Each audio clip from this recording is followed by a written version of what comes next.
আছো তোমরা সবাই? আমি ভালো আছি। আজকে তোমাদের সাথে একটা ব্যাপার শেয়ার করব।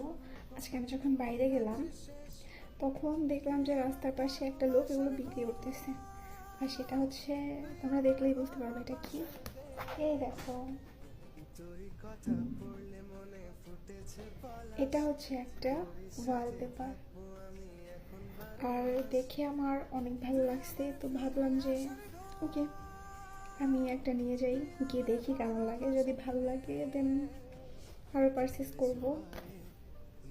তো এটা লাগানোর পরে আমি তোমাদের দেখাচ্ছি কেমন লাগে। যদি ভালো লাগে অবশ্যই আমাকে কমেন্টে জানাবা। ওকে।